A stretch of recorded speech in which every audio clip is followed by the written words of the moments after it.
રાધે રાધે, જય સિયારામ.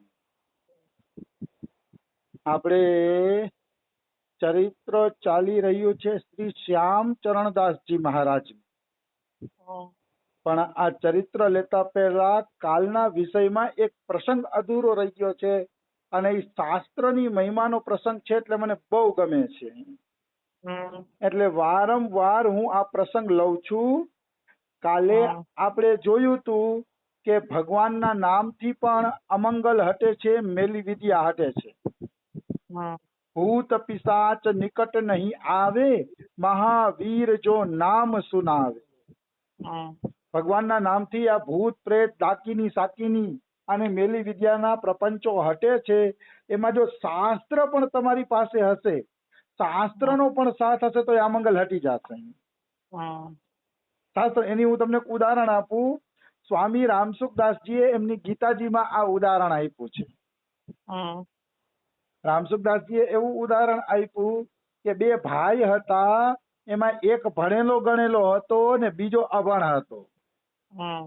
તો જે ભણેલો ગણેલો ભાઈ છે ને, એ મિલિટરીમાં નોકરીએ લાગી ગયો હતો, અને આમ જમ્મુ કાશ્મીર બાજુ હતો. અને અભણ ભાઈ હતો ને, એ બિચારો ગામડામાં ખેતી કરતો હતો. એને બિચારાને બીજું કઈ આવડતું નહોતું, એટલે ખેતી ગામડાની અંદર પોતે કરી રાખે. તો આ રીતે બે ભાઈઓ પોતપોતાની રીતે લાગેલા હતા. એવામાં મિલિટરી વાળો જે ભાઈ છે ને, એને કોઈ અપવિત્ર જગ્યામાં લઘુશંકા કરી લીધી. અપવિત્ર જગ્યામાં પેશાબ કર્યો એને એ ભાઈએ. એટલે એની ઉપર એક ચુડેલ સવાર થઈ ગઈ, એક ભૂતની સવાર થઈ ગઈ. અને ઈ એને હેરાન કરી રાખે. એ ભૂતની એને એમ જ કહે, તું મને માંસ ખવડાવ, દારૂ પીવડાવ, મદિરા પીવડાવ, અપવિત્ર વસ્તુ ખાવાની માંગણી કરે. અને આને અપવિત્ર વસ્તુ ખાવી પડે, કારણ કે ઓલી એના શરીરને પૂરેપૂરું કાબુમાં કરી લેતી. એટલે અપવિત્ર વસ્તુ ખાવી પડતી એને. આવું સંસારમાં થાય છે. અને આવું થાય ને ત્યારે જિંદગી નષ્ટ ભ્રષ્ટ થઈ જાય છે. જો ભગવાનનું ભજન નહીં હોય, ભગવાનનો સહયોગ નહીં હોય, તમારા જીવનમાં સાત્વિકતા નહીં હોય ને, તો તમારી જિંદગી આમ જ નષ્ટ ભ્રષ્ટ થઈ જશે. એમાં કોઈ શંકા નથી. એટલે ભગવાનનો સાથ હોવો પરમ આવશ્યક છે. તો આ જે વ્યક્તિ હતો, એ આખો ચુડેલના સકંજામાં આવી ગયો. એટલે પછી વાંથી ઓલા લોકોએ ટપાલ લખી કે ભાઈ તમારા ભાઈને ઘરે લઈ જાવ, એની તબિયત ઠીક નથી, હાજો કરીને નોકરીમાં મોકલજો, આવી રીતે નોકરી ન થાય. લઈ જાવ એને. એટલે ઓલો ગામડાનો ભાઈ બિચારો જમ્મુ કાશ્મીર આવ્યો, અને ત્યાંથી ભાઈને પછી ઘરે લઈ ગયો. ઘરે લઈ અને એને ઈલાજ કર્યો. એને બિચારાને એમ જ હતું કે આને કોઈ મગજની બીમારી આવી ગઈ હશે, એટલે આવું કરતો હશે. એટલે એને બધો ઈલાજ ચાલુ કર્યો. તો ઈ ઈલાજમાં એક વખત એવું બન્યું કે નાનો જે ગામડાનો ભાઈ હતો ને, એ મેડિકલમાં દવા લેવા ગયો. મેડિકલમાં દવા લેવા ગયો ને એ ગામડાનો ભાઈ, તો એ દવાના પડીકામાં ગીતાજીનું પન્નું આવી ગયું. કેવડું મોટું સૌભાગ્ય! ભગવાનને રક્ષા કરવી હોય તો કેવી લીલા કરે છે. ગમે એમ લીલા કરીને જીવને બચાવી લે છે, અને જીવનો વિશ્વાસ પણ વધારી દે છે ભગવાન. એવા લીલાધારી ભગવાન છે. તો એ ગીતાજીનું પાનું દવાના પડીકામાં આવી ગયું. એટલે ઓલા ગામડાના ભાઈએ કીધું આ ભણેલાને કે ભાઈ આ દવા તારા ખિસ્સામાં રાખ, અને 3 ટાઈમ એક એક ગોળી લઈ લેજે. તો ઓલા દવા ખિસ્સામાં રાખી દીધી. પછી ઓલી ચુડેલ આવી ને, એટલે આને દવા પીવા પડીકું કાઢ્યું, ઓલી ચુડેલ આવી તો હાથ દૂર ઉભી રહી ગઈ. તો ઓલો ભણેલો મિલિટરી વાળો ભાઈ એમ કે દે, કેમ ચુડેલ કેમ એટલી દૂર ઉભી રહી ગઈ? રોજ તો તું બહુ નજીક આવી જતી હતી, અંદર ઉતરી જતી હતી, કેમ દૂર ઉભી છો? તો કે તારા હાથમાં જે પડીકું છે ને ફેંકી દે, દૂર ફેંકી દે તો હું આવું હોય કે. એટલે આને ખબર પડી ગઈ કે આ પડીકામાં કઈક કમાલ છે. ઓલી દૂર ઉભી રહી છે. એટલે એને પડીકાનું પાનું એની સામે રાખ્યું તો ચુડેલ સદાના માટે ભાગી ગઈ. કારણ કે સાત્વિક વસ્તુ સામે આવી અસુરી વસ્તુ ટકી શકતી નથી.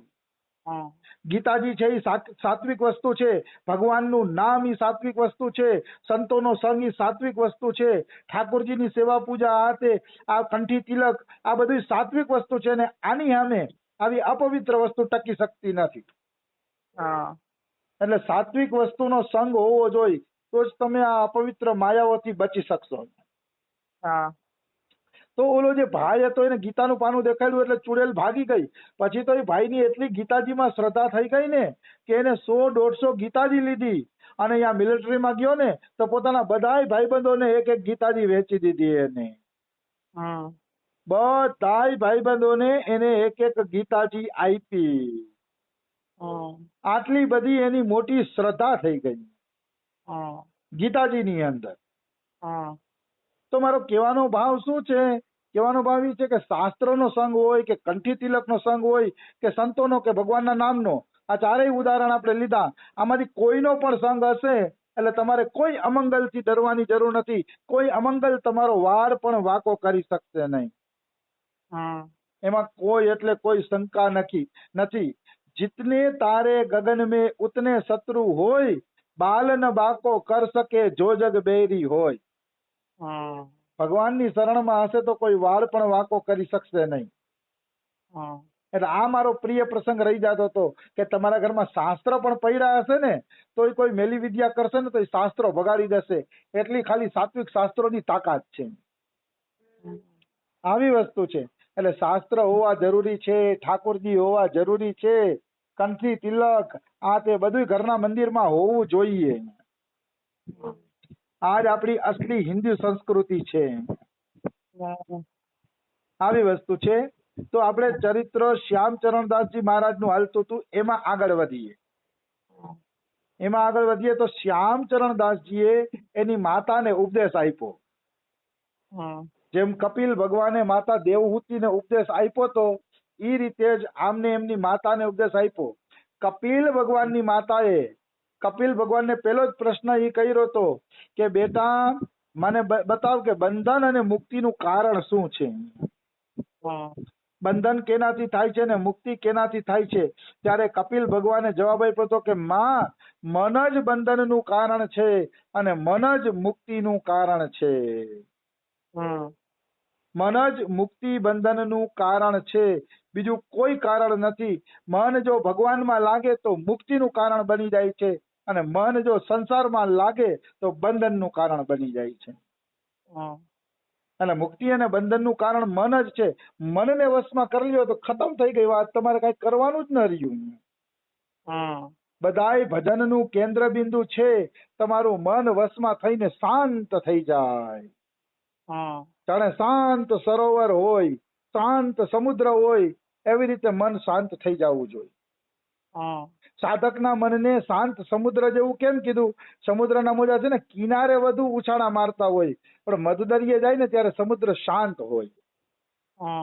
મધદરિયે એટલા ઉછાળા મારતો નથી સમુદ્ર. એવી રીતે સાધકનું મન પણ એકદમ શાંત હોવું જોઈએ. કામ, ક્રોધ, લોભ, મોહ, મદ, મત્સર આ હદે ખાઈના એકેય જીવડા એની અંદર આવવા ન જોઈએ. આની એકેય તરંગ એના મનમાં ન આવવી જોઈએ. શાંત. એટલે આવી કપિલ ભગવાનની એની માતાનો ઉપદેશ આવે છે. પછી એની માતા એમ કહે છે કે બેટા મનને વશમાં કરવું તો અઘરું છે, એમાં હું તો સ્ત્રી જાત છું, મારું તો મન વશમાં નથી, તો મારે કઈ રીતે ભગવાનને ભજવાય? ત્યારે કપિલ ભગવાન એમ કે છે કે માતા તમે છે ને પ્રભુનું ભજન કરો. જેવી રીતે જમેલું અન્ન જઠરાગ્નિ એની મેળાએ પચાવે છે. આપણે તો ખાલી છે ને જમી લેવાનું છે. જમેલું અન્ન જઠરાગ્નિ એની મેળાએ પચાવે છે. એવી જ રીતે માં ભગવાનની ભક્તિ કરો, ભગવાન એની મેળાએ છે ને એ કે આપણું કલ્યાણ કરી દેશે, આપણા વિકારોને નષ્ટ કરી દેશે. એ બધું કામ ભગવાનનું છે, આપણું કામ તો કેવલ ભજન કરવાનું છે. ભજન કરો. કપિલ ભગવાન એના માતાને ઉપદેશ આપે છે. આવી વસ્તુ છે.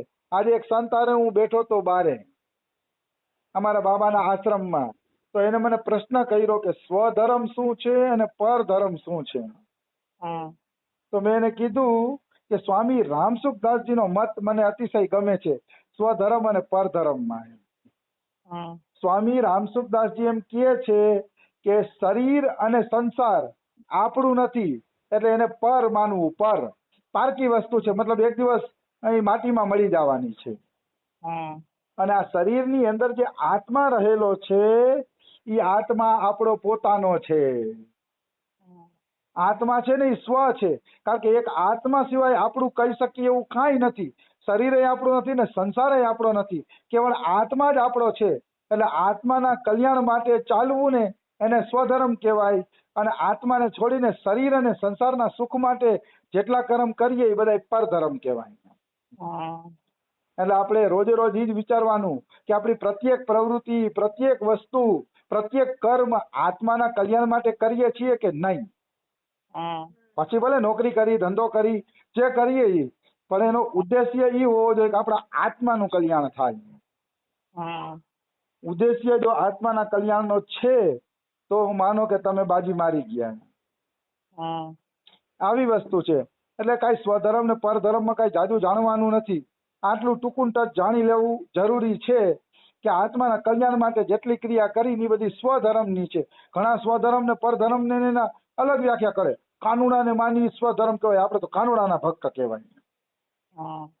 રામના મંદિરમાં ગયો, શિવના મંદિરમાં ગયો, આ તો પરધર્મ કહેવાય, આપણે તો કાનુડાના ભક્ત કહેવાય. આ બધી મૂર્ખતાની વાતો છે.